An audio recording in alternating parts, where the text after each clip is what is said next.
वो मैं 8 महीने की प्रेग्नेंट थी और अपनी डिलीवरी के लिए अपने मायके गई थी।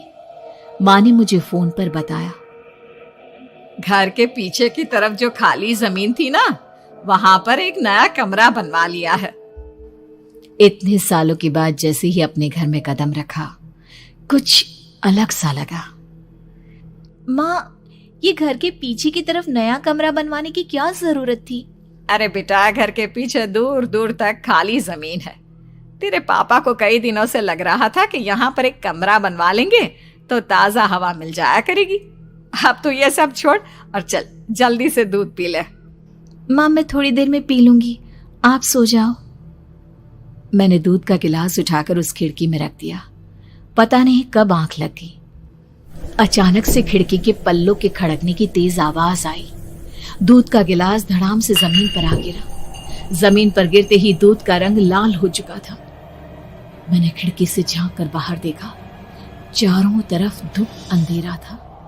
उस अंधेरे की तरफ से कुछ आवाजें आ रही थी, जैसे छोटे बच्चे आपस में खिलखिलाकर मस्ती कर रहे हो।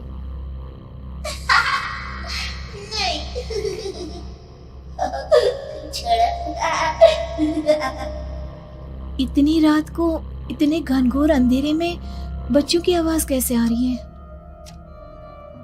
घड़ी में वक्त देखा तो ठीक 12 बजे थे। देखकर मैं सन्न रह गई। बुरी आत्माओं और भूतों की कई कहानियां मैं सुन चुकी थी। वक्त भी कुछ ऐसा ही था। ऊपर से मैं प्रेग्नेंट। सुना था कि ऐसे वक्त में अक्सर बुरी आत्माएं औरतों का पीछा करती है, तो क्या मेरे पीछे भी?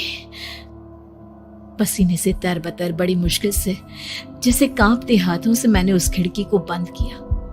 जल्दी से जल्दी उस कमरे से बाहर निकलकर माँ के पास जाने के बारे में सोचा, लेकिन जैसे ही दरवाजे की तरफ पलटी, लगा कोई साया हवा की स्पीड से दरवाजे के सामने से गुजर गया।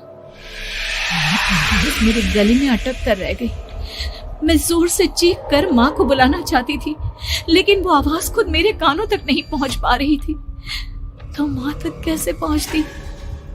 खिड़की के पल्ले एक बार फिर तेज हवा के झोंके से धड़ाम करके खुल गया और पूरी ताकत से मैं चीख पड़ी। जानती थी मेरी चीख की आवाज सुनकर कुछ ही सेकंड में माँ वहां पहुंच जाएगी, लेकिन ऐसा कुछ हुआ ही नहीं। मेरा कलेजा डर के मारे फटा जा रहा था। आखिर माँ ने मेरी आवाज क्यों नहीं सुनी? इतनी गहरी नींद में तो माँ कभी नहीं सोती। ठीक पीछे खुली हुई वो खिड़की। मुझ में इतनी ताकत नहीं बची थी कि मैं पलटकर उस तरफ देख भी सकूं। हवा का एक सनसनाता हुआ झोंका उसी वक्त मेरे कानों से आकर टकराया। लगा जैसे किसी ने दबी हुई आवाज में धीरे से मुझसे कहा, चली जाओ यहाँ से। मैंने दोनों हाथ अपने कानों पर रख लिए और एक बार फिर ताकत लगाकर जोर से चीखने की कोशिश की। माँ! पापा!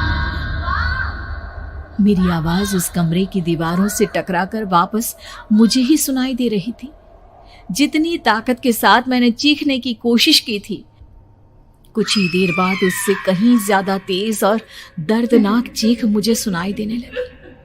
कि आवाज ठीक मेरे पीछे खिड़की से आ रही थी। वो आवाज मेरे कानों में पिघलते हुए लोहे की तरह गिर रही थी। उन आवाजों में हैवानियत थी। वो आवाजें किसी इंसान की नहीं है, इतना मैं समझ चुकी थी। कांप रहे हाथों से मैंने अंधेरे में कुछ ढूंढने की कोशिश की। तभी अचानक मेरा हाथ बेड पर रखी टॉर्च पर पड़ा। किसी तरह ताकत लगाकर टॉर्च का बटन ऑन किया, लेकिन ये क्या? सामने दरवाजे पर 3 छोटी लड़कियां खड़ी हुई थी। उनके हाथ में स्टील के चमचमाते हुए चाकू थे। मैं घबराकर लड़खड़ाई और पीछे की तरफ हटी, लेकिन तब तक वो मेरे पास आ चुकी थी।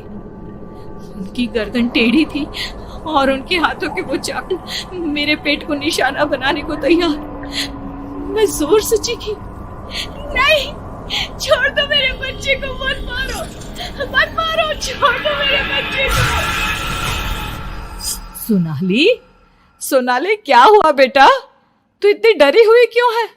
उठ बेटा, क्या हुआ? हड़बड़ाकर मैंने अपनी आंखें खोली।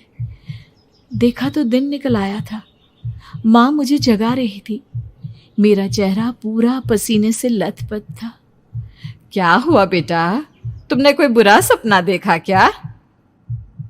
मैं अभी तक अपने पूरे होश में नहीं थी। वो मेरे बच्चे को मार देगी माँ। वो लड़की मेरे बच्चे को। मैंने घबराकर अपने पेट को छुआ। सब कुछ ठीक था। और वो दूध जो रात को यहाँ पर गिर गया था, उसका रंग लाल हो गया था। माँ ने हंसते हुए दूध का गिलास मुझे दिखाया। तुमने दूध पिया ही नहीं, पूरा का पूरा ऐसे ही रखा हुआ है। तुमसे कहा था ना सोनाली, सेहत के लिए लापरवाही ठीक नहीं बेटा। लेकिन मैंने तो सब कुछ अपनी खुली आंखों से देखा था। ये सपना कैसे हो सकता है?